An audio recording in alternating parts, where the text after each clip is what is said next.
Office 365 hours. Can't believe it's already so. Today, we're going to talk about how you can maximize Microsoft. Hi. Hey, Dux. This is Matt Wade, Microsoft MVP, co-founder. Adam, say hi to everybody. I'm looking around and trying Office servers and services, practice leader at Microsoft 365. So, similar to Matt, adoption is key, but also working from the technical side on up. There you go. Fantastic. And for our friends watching 5 sessions, we're going to go deep into our topic for today, Microsoft Stream. So if you have questions, just make sure you pop your questions. I highly recommend you join your questions, share your comments, put on your thumbs up or any type of feeling you have during this session. So with that, let's just jump right ahead. So here's what we're going to do. I'm going to do capabilities, and then we'll just jump right into what are some of the common use cases, and we'll also talk about day-to-day use of Stream. So Microsoft Stream is essentially video technology that powers Microsoft 365, and it's not specific to one area of Microsoft 365. It works across all different stacks, as we'll see. You can use it as on your mobile device, and then you can use it as a platform. In fact, especially during this day of remote work, Stream has been a critical component for a lot of organizations to do live streaming, training, corporate communications, etc. So if you think about a video platform, there's a lot of, you do a recording for that meeting. Stream is responsible for it. The actual recording lives in Stream. You can embed the video on OneNote, great for training and capturing notes. SharePoint, and there's a Stream web part. You can pop into your SharePoint for live events. And then Power Apps, for any type of custom app you build, you can leverage Stream for all the video content as well. So for Microsoft 365, I know we have different ways to do live events. We'll tackle that. There's a Teams live event, Yammer live event, so we'll look at that as well. Now, if you think about Stream, there's actually tons of components to Stream. There's the front end component, which what we see and how we interact with Stream. We can interact with it from the browser through the Stream portal. We can embed it on pages or on OneNote or PowerPoint, and mobile apps as well.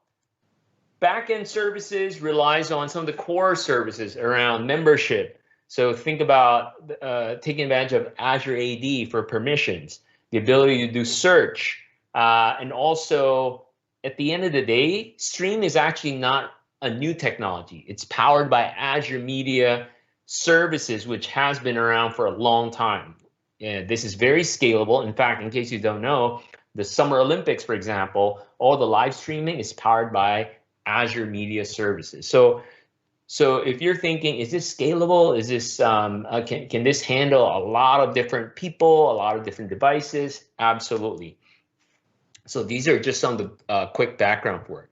Now, where does Stream data live? A lot of you may be wondering about this, especially in light of data sovereignty requirements, compliance requirements. Currently, Stream lives in all these major data center regions, and it's going to come out as well in all the other regions around the world. So if you want to keep up with that, just go to Azure Roadmap. It'll keep you updated when these regions will light up, that will support Stream. Okay, so that's a quick overview of Stream. And if you're really thinking about use cases, and this is where we're going to spend most of our time today, is thinking about some of the common use cases around Teams. Certainly we can record meetings, do town hall live events or corporate communication type of use cases. Training, boy, I know a lot of companies use Stream to do internal training and record training. And then last but not the least, I don't know if a lot of people know this, but desktop screen recording. I know some of us spend money and buy fancy desktop screen recording tools, but guess what? You could do it with Stream today. So with that quick overview, I want to turn the floor back to our wonderful, very simple use cases, low-hanging fruits that people can take advantage of Stream. Thank you, Dux. Great introduction. So actually, I think you overlooked one fantastic thing, so a nugget that I can do. So, the number one use case is in your if you're in a meeting. And what we've been saying is, hey, you have a lot of distractions now, more than you think you're going to be distracted, record it. And so the additional benefit of that is the back and look up a specific topic. You don't have to watch the whole thing because, let's be honest, no one wants to watch the entire meeting and to find one section. And you can search through the content. So I think that magic is, I'm sure Matt and my ideas will overlap, but with the transcription, what we've been doing really lately is we've been working with organizations who have been turning setting. And we'll talk about some of the drawbacks of Stream later, but a recommendation number one is keep those clips as short as you can.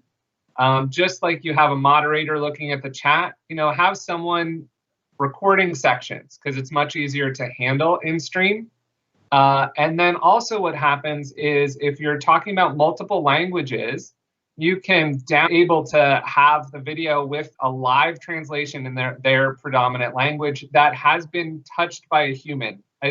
Certainly put it through a translation engine first, but then have someone edit it because things go wrong quickly. Let's unpack that. I mean, this is really important and valuable for a lot of you out there. So Adam talked about the ability to record and generate transcription. So there's a couple ways to do this, right? So when you jump into a Teams meeting, essentially just hit record. And the way it works is after the meeting, you'll see in the chat, it'll say stream, the transcription is available. And as Matt mentioned, obviously English is available Adam mentioned English is available by default. But I believe other language are supported as well, or it's already coming, correct? So they're already there. Yep. They're already there. So if I did a meeting in Chinese, then the transcription will be in Chinese. Certainly, it's not perfect. As Adam mentioned, you can download it, clean it up, and re-upload it back to the actual meeting recording. And Dux, raise, promotion, enter, right? And then it will pop up. It never pops up when I do that search query though. So that's one. The other thing that Adam hit on, and I want to unpack, is this idea of a conference. So as you know, in Teams, you could essentially have a Teams meeting, which is limited now to, they've increased it, right? 10,000, is that what it is? I think it's 300 for the meeting. 300? It's going to be 1,000 soon. When? Don't know. It will be 1,000 people in a Teams meeting soon. Got it. Yeah. So yeah, between 300 to 1,000, that's the limit. But for a conference, if you have a lot more people, you use Teams live events. And Teams live events is essentially a one-way broadcast, but can handle up to tens of thousands. I can't even catch 20, up. Yeah. 20,000 people at one broadcast. The cool thing with that is when you set up Teams live events, you can define what languages are available for the closed caption. That's one, which is really. Stream will also create transcripts for all the languages you created, even if I don't speak that language. And when that feature came out, boy, it's really valuable, especially for not only large organizations, if you're hosting a conference like Adam says, and that way you can be very inclusive, not only during the event, but also post-event. So I just really want to stress on that and unpack that because I know a lot of people aren't aware of those capabilities. All right, Matt, your turn. Some quick tips with Stream and what people could do with it. So I think the biggest sort of starting level tip is going to be that you are probably using Stream and don't necessarily know it. Stream is very good at hiding. Because right now we've spent a lot of time talking about Teams meetings and Teams live events. You've talked about Yammer a lot. I think there's less of a need for people to just go look into Stream itself and go access it directly. A lot of times what they're looking for pops up through a different service. And it's unlike, if you're editing a Word document in Teams, you know that you're still in Word in Teams because it says Word Online right on the, the brand. But with Stream, if you pop up, a search result from a transcript, you're going to see that in Microsoft Search. So again, the experience there is usually less about Stream and more about the content that happens to be living in the video provider. So I think the biggest sort of very, very low level or beginner tip is remember that Stream even exists. You know, when you go out and you want to like see if there are videos out there, if you go into Stream, Stream is going to show you sort of like a YouTube homepage, all of the videos that you have access to. You have channels, you have different groups that are associated with Stream, from either your teams, your Outlook groups, or even the Yammer communities. So I think it comes down to, you know, download the app onto your mobile device. You can actually do a little bit of video editing right on your mobile device these days. It's not just a YouTube player. It's actually, you know, potentially a lot more than that, because you can actually do content work on it, the transcripts, all that kind of stuff. So, you know, as you're moving around, if there's any video involved in anything you're doing within the Office 365 portal, it's probably Stream related, and it can't hurt to get to know how that app works a little bit more. Absolutely. In fact, this is a great example that Matt raised, because you're right. It's not like you have to go to Stream and be very intentional. I mean, you still have to be intentional, but you don't have to go to Stream, right? So let me show you a very simple example. So for those that haven't really used Stream. So here's the context. This is our Yammer environment. This is internal to AvePoint, and we have an internal podcast called On Point. It's an episode every week, 15, 30 minutes. We talk about stuff in our company.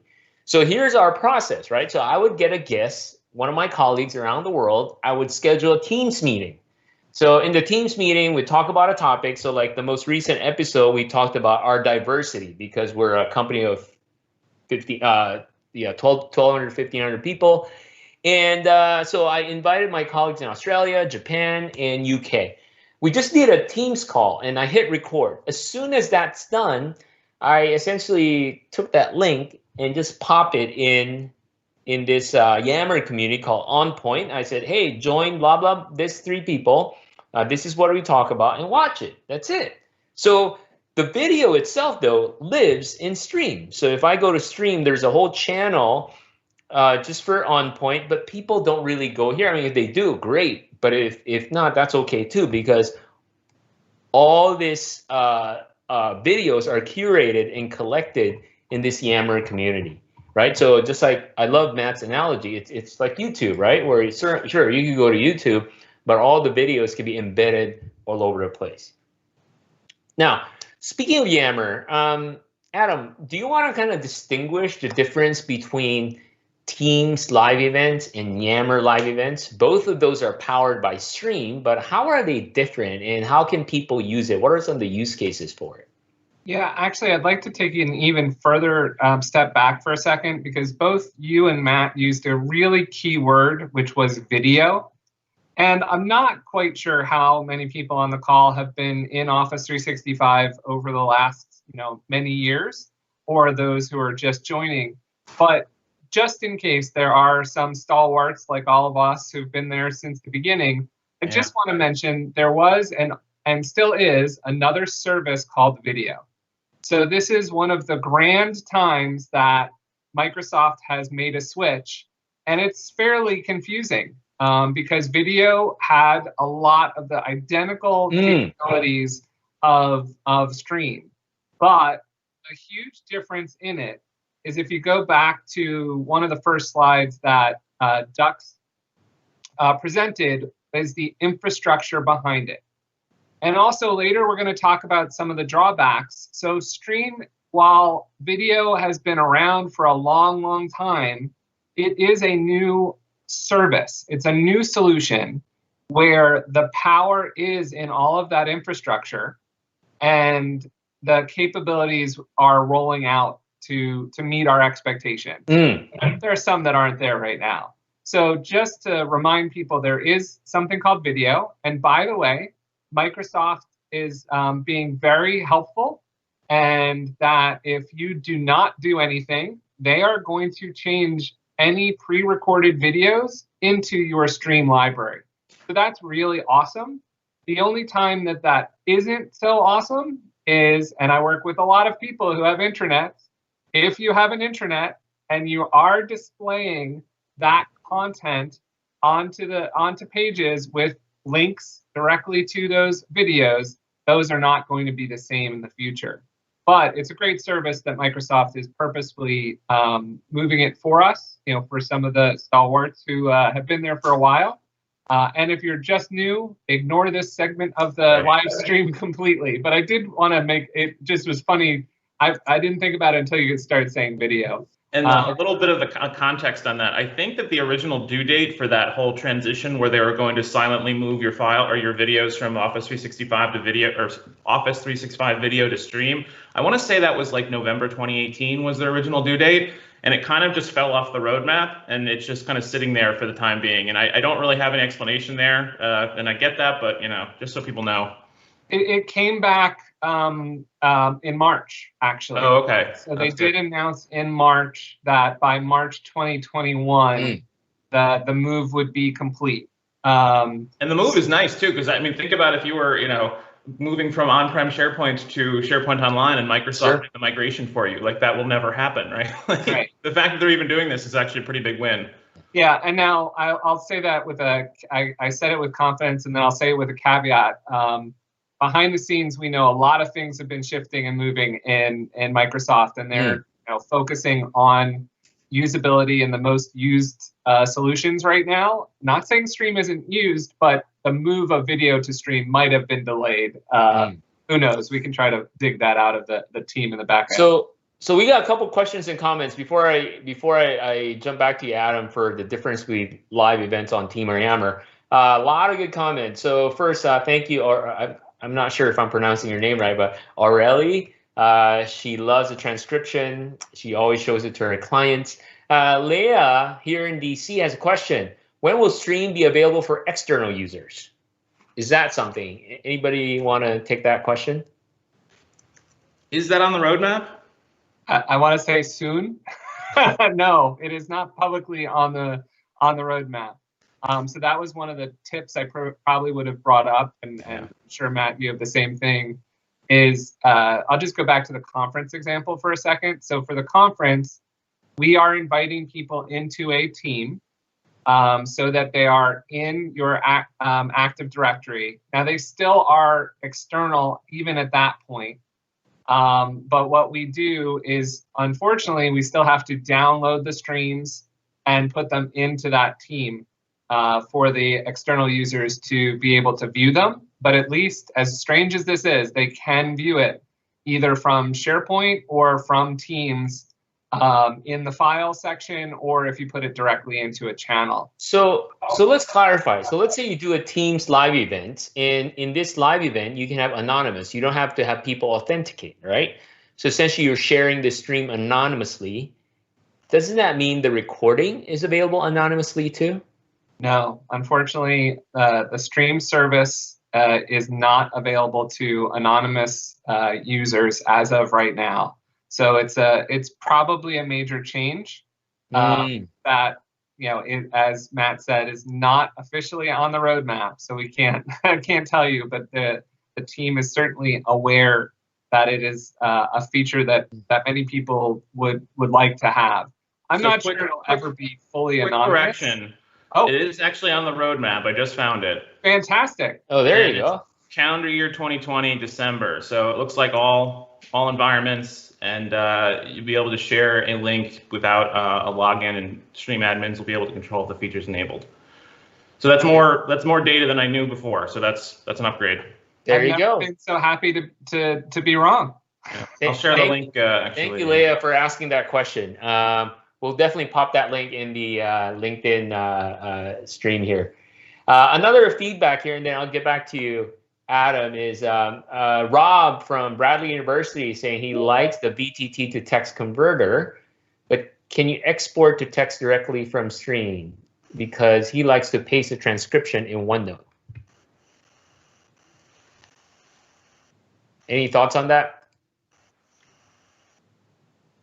That one I don't know. No, because I know you can download the VTT. Yeah, what does it come as, a TXT? No, it's VTT, and then it's kind of like XML. It has certain tags in it, but I think what he's asking is, I'm sure there's some tool out there, once you download that, you can put the VTT file and clean it up just to make it text only. Yeah. Awesome. All right, so back to you, Adam. What's the difference between Teams live events and Yammer live event? Wow, I did a really good job at not answering that question. Thank you for that. I think, like Matt had said, the interesting thing about Stream is that it's about context.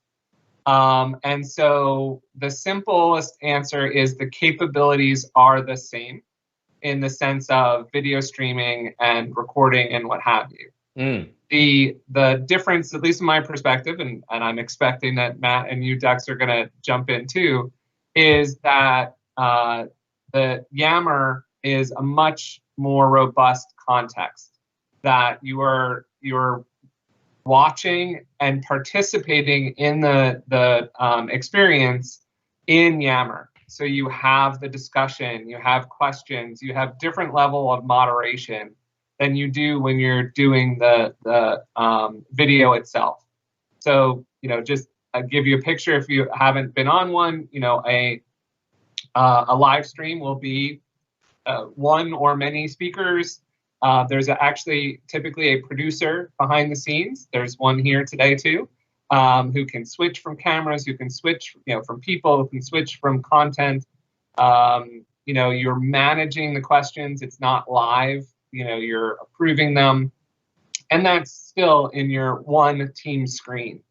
And then if you do Yammer, you get that one team screen, but then it's embedded in a Yammer page, Yammer community, where you have those other communication points. So just like I'm an advocate of using a news post instead of an email because you can get more context and more richness, to me, that's where the difference is. Much more purposeful, much more rich experience for the viewers to have when you're in a Yammer community. What's your take, Matt? Similar? Yeah, and especially the interaction part of it. If you're in a situation where you want to sort of have, I'll say, like full control over what people are saying, from the Teams live event side, that is a service that I actually, mainly because I don't work for a large organization and I do more webinar style meetings, Teams live events is really great for webinars because you can have a couple speakers, presenters, one or two producers if you need it. You can produce your own event. It's a little bit like juggling multiple things at the same time, but it is definitely doable.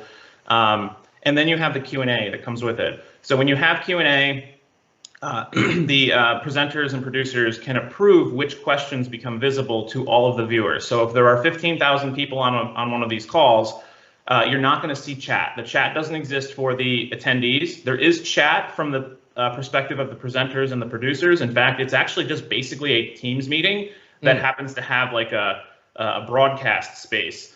So from the perspective, and actually, I don't even know, Dux, are we using a live event right now, or is this just a general team meeting? So it's a team meeting, but we're broadcasting it out. Okay. To public external platforms. Got it. Okay. So I had to ask the question because I can't even tell whether or not this is a live event, because from the presenter's perspective, it's just a Teams meeting. So all the faces show up. I can share my screen. I can chat, but that chat isn't available outside to the people that are viewing. So in a live event, you have that Q&A. The moderators or the producers, presenters can moderate what's coming in, and then the answers can go. If you're in Yammer, it's more of a closed experience. That being said, Yammer can be set to be external as well. But in that situation, you can be discussing in the comments in the Yammer feed itself, and it's much more open and much more transparent, which can be a good thing in certain situations and maybe not such a good thing in other situations. So it really comes down to context and which apps do you use more, but there are pros and cons on both sides.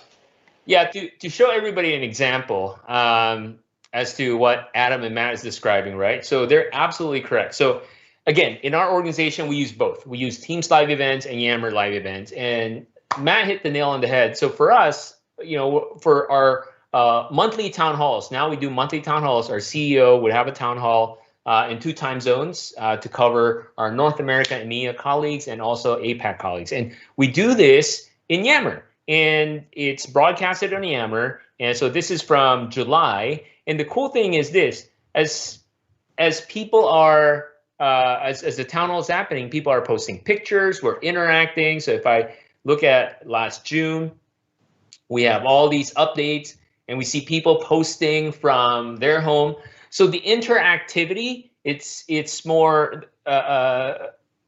There's tons more interactivity because people can post pictures, ask questions. But here's the cool part, right? So there's a town hall community in our Yammer environment. We collect all of our town halls there. So imagine there's a new person that joins the company talk about onboarding them with the culture of the company, making them, getting them updated on what's going on in the last couple of months. In fact, that's what I do. If I have a new team member in my team, I would say, hey, go watch the last 3 town halls. Not only will they get updated with the latest and greatest about the business, but they'll get the feel of the culture of the company based on how people are interacting amongst themselves within that Yammer thread. I think about Teams live events for something more in this context, right? Where Yammer's for the whole company. Teams live events could be for your department. Teams live events could be for your project team.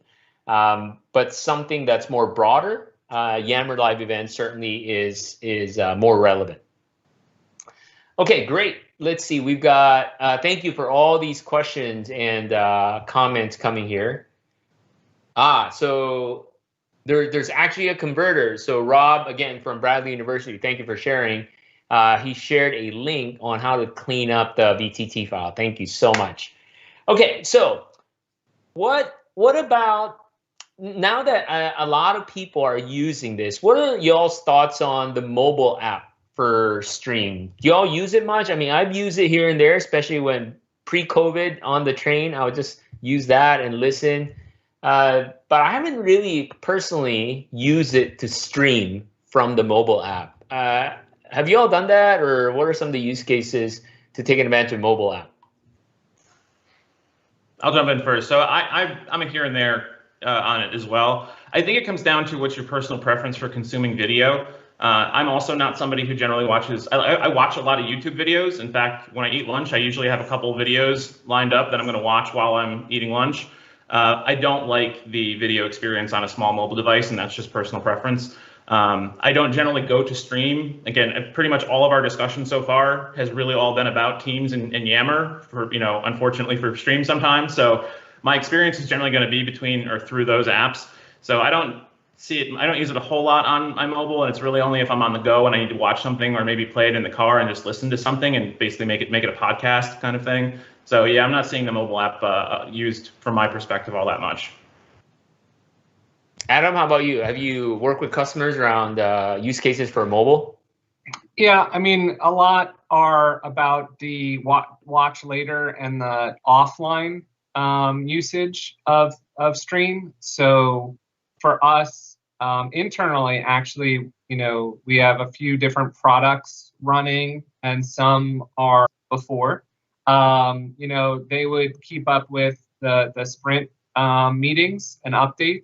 So it wasn't consuming like Matt you're talking about. It was a quick update that actually in some cases was interesting, much easier verbal than trying to read it. So that is to try to segment videos even within a meeting itself, so that if someone does want to consume a specific part, that segment would be, so that you could search it, find it, right, a little bit better. So it's a tiny bit more work, but really not. You're running these meetings anyway. You have the agenda. You can split it up. Not too difficult. So yeah, that's the primary mobile is short. For me, I do join meetings on my phone with the Teams app, and obviously I turn my video on. So again, it's in Stream. It's coming from my phone. Now I'm thinking, I won't be surprised if features like that pop up in Stream, where now you could do stories. Place to showcase this, where you have stories and it's still powered by Stream. What do y'all think of that concept? It's a definite maybe. I think you're taking the possible purchase of TikTok a little too literally. It could be stored in Stream with the amount of data. But no, you're seeing the trend, right? A lot of corporate type of technology updates to the meetings where you could, thumbs up, clap, right, as well.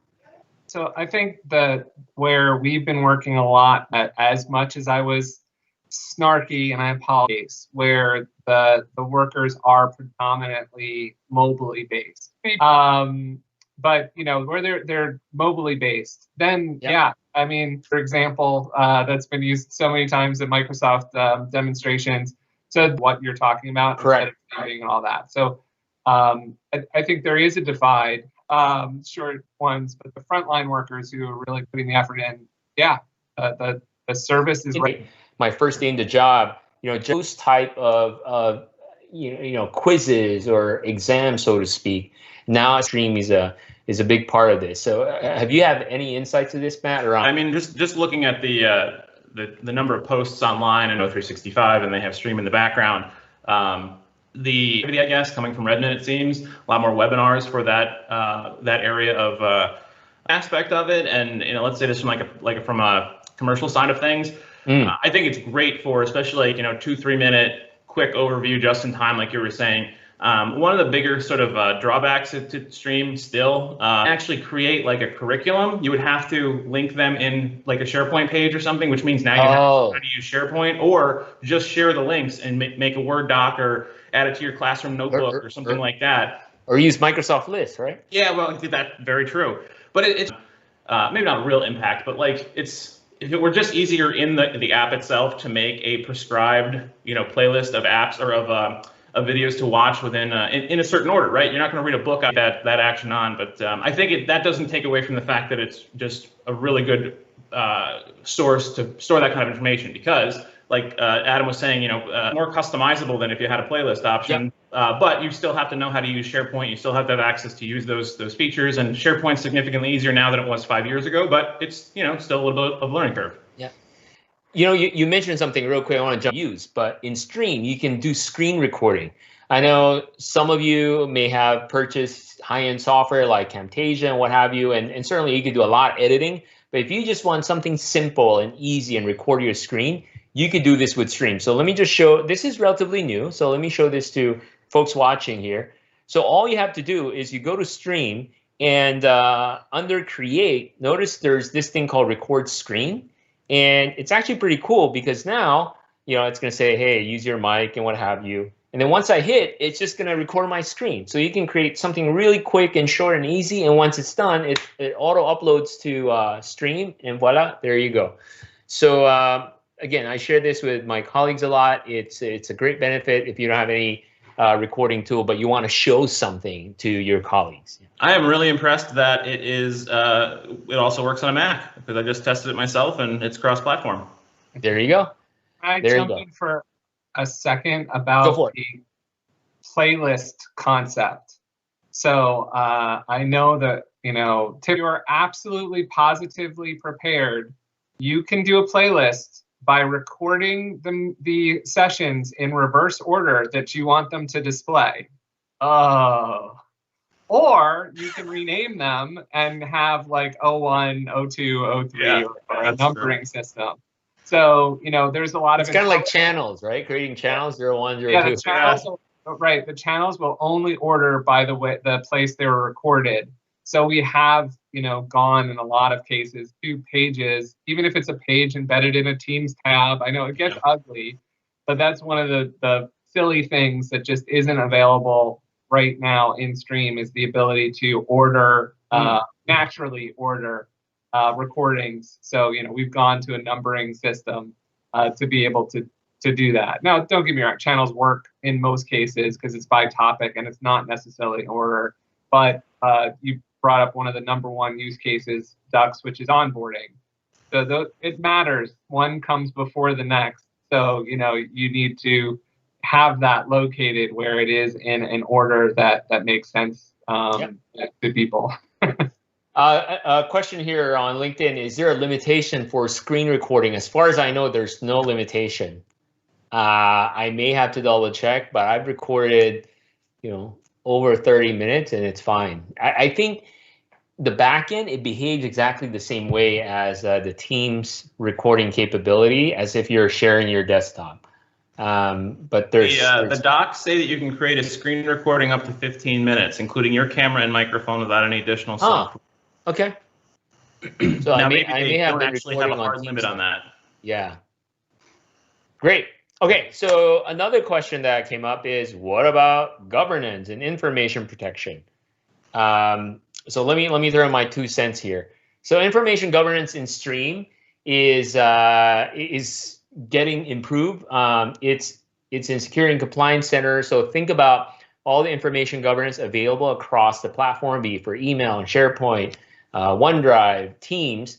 things for data retention, retention labels, legal hold, e-discovery, all that capabilities in the end will be available for stream. So they're lighting up one at a time. It's you see it in Security and Compliance Center, Office 365. Essentially, just like all the other workloads, you can turn things on, turn things off.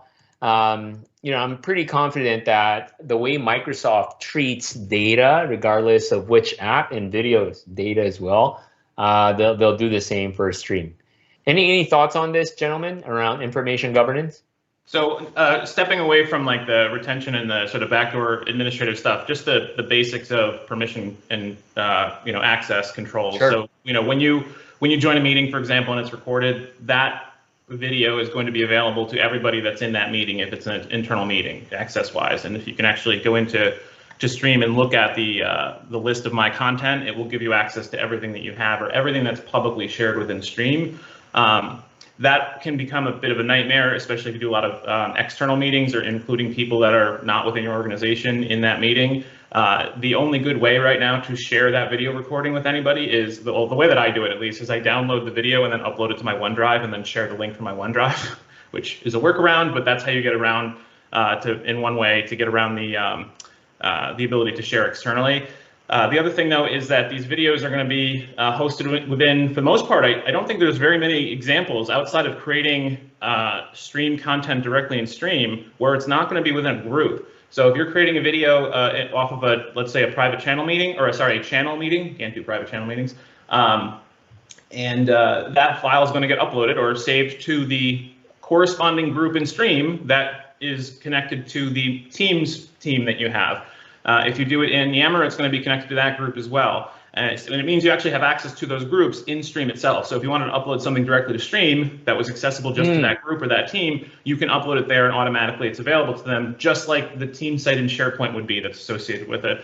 But be happy knowing that if you go into Microsoft Search or into Stream directly and you're searching for video, you're only going to see the stuff that you should see, just like you would only see the files that you should see if you're searching in OneDrive, SharePoint, or Microsoft Search. So just from a very basic standpoint, permissions on Stream can sometimes be a little bit kind of hard to grasp because a lot of times it's not just the stuff you're doing in the group or the team or the Yammer community or whatever. It might be something that overlaps a few of them, and in that case, individuals might have access, or it might just be available to everybody, and you just kind of have to keep that in mind. No, that's good. Thank you. Thank you for that, walking through that basic overview. Adam, any thoughts on information governance, data access around these stream videos?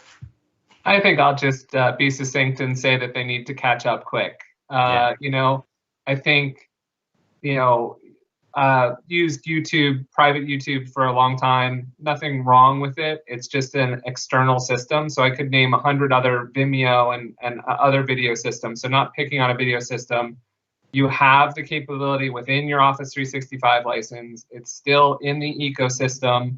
So even by that scale, it is more secure than being in another system. But I do think, it's interesting. I said before, Stream is still new, and it's a little disappointing that it's not up to the same level. But soon, we'll get that. I think now, thinking of you going like this, Matt, about soon. But I think they need to catch up just to have 100% equivalency across the services. We'll just make a great feature and give that confidence in all that we're doing. And again, for folks and friends that's watching online, thank you for joining. Feel free to pop in your questions. Would love to hear your feedback as well. What do you think of this format so far? If you've been joining us in the past or your first time, pop it in the LinkedIn chat. Would love to hear your feedback. And if there's any other topic in the future you'd love to learn about and hear from, we would be happy to host it. So in the interest of time, gang, we've got about 10 minutes left. Any word of advice, words of wisdom, things people can do today with Stream that you would offer, especially beyond the basics that we do day in, day out, right? Between Teams and Yammer and maybe screen recording. What are some of the food for thought as people progress their journey in Microsoft 365? Matt?